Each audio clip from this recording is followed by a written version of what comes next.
আসসালামু আলাইকুম ওয়া রাহমাতুল্লাহি ওয়া বারাকাতুহু। শেখ হাসিনা স্পিকিং, দিল্লি থেকে। কে বলছেন আপনি? বাংলাদেশ থেকে মনে হয় কেউ ফোন করছে। নাম্বারটাও চেনা চেনা লাগতেছে। কে আপনি? হ্যালো ম্যাডাম, ওয়ালাইকুম আসসালাম ওয়া রাহমাতুল্লাহি ওয়া বারাকাতুহু। জীবনটা শেষ করে ফেললেন ম্যাডাম।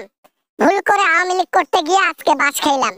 সারাটা জীবন সুখে ছিলাম, এই শেষ বয়সে এসে পিছনটা মারা খাইলাম। হুরে, বন্ধু যখন বউ লইয়া আমার বাড়ির সামন দিয়া হাইটা যায়, বুকটা ফাইটা যায়, হাইটা যায়, বুকটা ফাইটা যায়। আমি জেলের মধ্যে ঢোকাতে মনে হয় আপনার বেশি আনন্দ পাচ্ছেন, তাই না?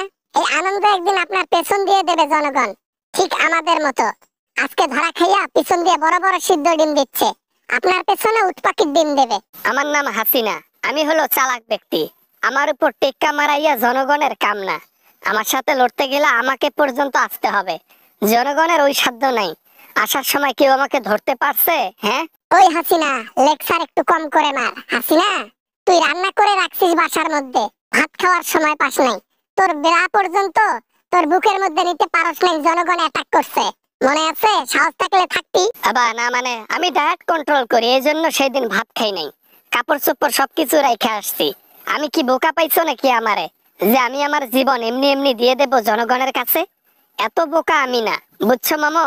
সারাটা জীবন জনগণের পিছন মারছেন আপনি, আমাদেরকে সঙ্গে নিয়ে। শেষমেশ আমরা খাইলাম ধরা, আর আপনি আছেন সুখে। এই সুখ আর বেশি দিন নাই, খুব শীঘ্রই আপনিও ধরা খাবেন। পিছন রেডি রাখুন। আমার পিছন রেডি আছে।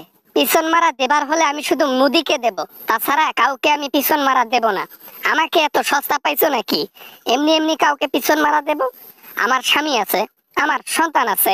নিজেকে বাঁচানোর জন্য এখন নিজের পেটে সন্তান ধারণ করছেন। আপনি আসলে মানুষ নন। থাক আর না বলি, বলার ভাষা হারিয়ে ফেলেছি। যাই হোক, মোদির সাথে সংসার জীবন তাহলে ভালোই কাটছে ম্যাডাম, তাই না? ও আমার একমাত্র ভালোবাসার মানুষ।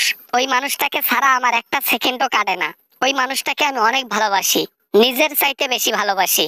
ওর জন্য আমি কত কি করছি, আর আজকে আমাকে উপহার হিসেবে সন্তান দিল। নেন নেন, সমস্যা নাই। আরো 10টা 5টা সন্তান নেন, কোনো প্রবলেম নেই। প্রবলেম হবে তখন যখন আপনার মতো মোদিরও পতন হবে। সেদিন মোদি যাবে ইউএসএ তে সেটেল হইতে, আর আপনাকে পাঠাবে বাংলাদেশে। কি কও? মাথায় তো ছিল না এটা। এটার একটা বুদ্ধি গুটাইতে হবে। আমাকে আসলে ওর সাথেই থাকতে হবে, যেমনে হোক। ও যেখানে যাবে ওর পিছনে পিছনে যাব। আমি এমনি এমনি বাচ্চা কাচ্চা নিছি নাকি? হ্যাঁ, ওকে আগলে রাখার জন্য। আগলে রাখা অত সহজ নাকি? মোদির যখন সময় হবে না কাম ডাউনের, তখন আপনারও কাম ডাউন হয়ে যাবে।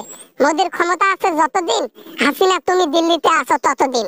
তারপর তোমারও বুক ফাইটা যায়। এই এই এই মমতাজ, এই আমি তোমার নেত্রী, সম্মান দিয়ে কথা বলো। এই এই এই আমি তোমার কিন্তু নেত্রী, তোমার ম্যাডাম। আমাকে অসম্মান করবা না বলে দিলাম। নাইলে আমি যখন ক্ষমতায় যাব তোমাদের কাউকে বের করব না। যে পাতে খাও সেই পাতে হাগো। হাসিনার বাচ্চা হাসিনা, তুই ক্ষমতায় কোনোদিন আসতে পারবি না। স্বৈরাচার তুই, তুই গণহত্যাকারী। দেশের মধ্যে তুই আজ জনগণ তোর পিছনে একেবারে লাঠি ঢুকাই দিয়ে দাঁড় করায় রাখবে। তারপর দেখবি ধান কত ধানে কত চাল। এবার না মানে ফাইটা যায়, পিছন ফাইটা যায়, আমার পিছন ফাইটা যায়, কথা শোনা ফাইটা যায়। এত তাড়াতাড়ি ফাটলে হবে না বাবা। তুমি তোমার পেছনটা সামলে রাখো, বুঝছো? তাড়াতাড়ি তুমি ধরা খাইতে চলেছ। আর নিজের পিছন একটু ভালো করে রাখো, কারণ আমাদের পেছনে দেয় হলো ব্রয়লারের ডিম, আর তোমার পেছনে দেবে রাজহাঁস আর হলো উটপাখির ডিম। Bye bye.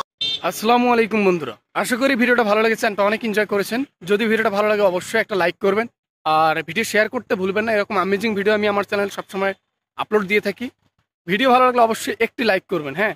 আর সাবস্ক্রাইব না করে থাকলে প্লিজ সাবস্ক্রাইব করবেন। দেখা হবে এরকম অ্যামেজিং এবং হাসির ভিডিও নিয়ে আবারও আপনাদের সাথে। সবাই ভালো থাকবেন, সবাই সুস্থ থাকবেন। খোদা হাফেজ।